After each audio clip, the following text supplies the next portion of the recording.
I've never been able to play bar chords like that, not for very long, because it always hurt my wrist, always felt wrong. And then when I noticed clips of Jimi Hendrix and he's playing like this, and I thought, well, that kind of makes sense. I also noticed Paul Weller doing that in the Jam, or Pete Townsend doing it sometimes. It was like, it's interesting. So I got interested in that style where I guess the Jimi Hendrix or Steve Cropper way of playing seemed more economical because you're not having to switch position all the time. So I noticed with those old R&B licks you could play a sort of stab of a chord, get more rhythmical rhythm pattern with the lead thing. I've played things like this before, you know, like those things like Tramp where you get that.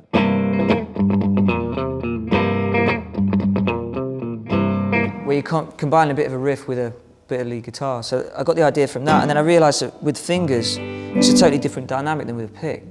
So sometimes I found that you can almost do like the snare beat, like a 2 and a 4 beat, with the backs of your fingers on your fingernails, and it'll give you a different tone to playing with the pick or your.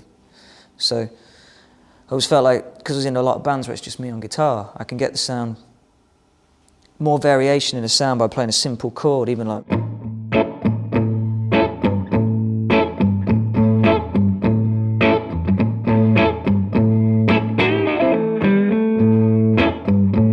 I didn't know who Wilco Johnson was at this point, you know, with his sort of.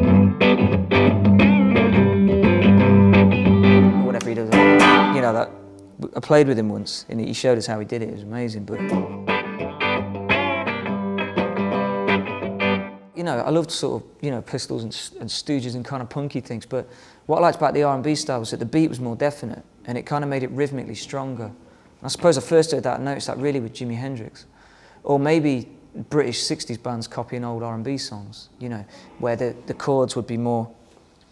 I remember first hearing that Out of Sight by James Brown. You know. And it's got that sort of.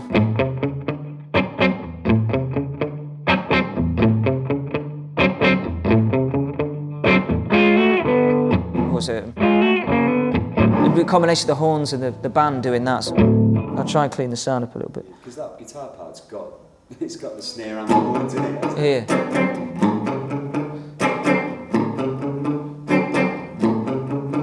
And just having that. Those things really interested me as a kid because I thought you sort of can create a bit of the sound of a whole band, you know. And I guess even the simple sort of Bo Diddley things and stuff, you know, that rhythmical drive interested me just as much as the lead guitar stuff, you know.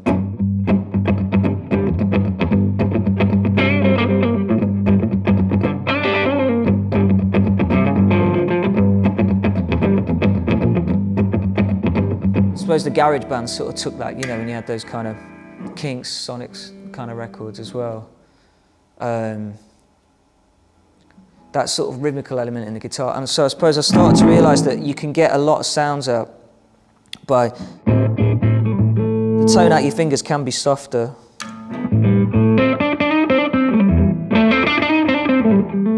But you can make it hard.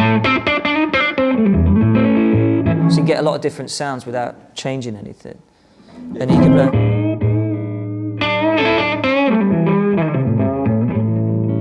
I also noticed as well, like we were talking about before, that a lot of guitar players, especially then when there was less effects, they'd control a lot of the dynamic themselves. Whereas now a lot of people, nothing wrong with it, but a lot of people are looking for a button to give them another dynamic on the floor. And you realise when you watch B.B. King or Freddie King or any of the guys that followed, like Kossoff, Peter Green, they're controlling so much from here. I mean, with a guitar like this, it's amazing, you know. You can go from there.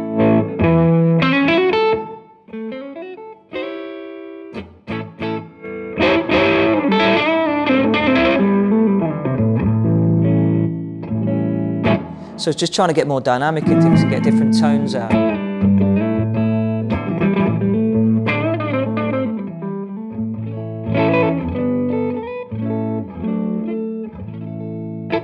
So I guess that's how I developed that, just to try and. Some stuff I found easier to do with my fingers. Some stuff I found was better with a pick. You know, with a pick you can get an attack that's more definite, like.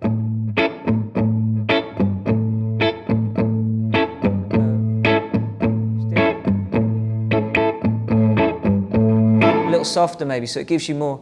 And I used to like doing that for rhythm stuff. Then if I wanted to play a bit of lead guitar, it leapt out a bit because it was a bit harder edged. So you go like.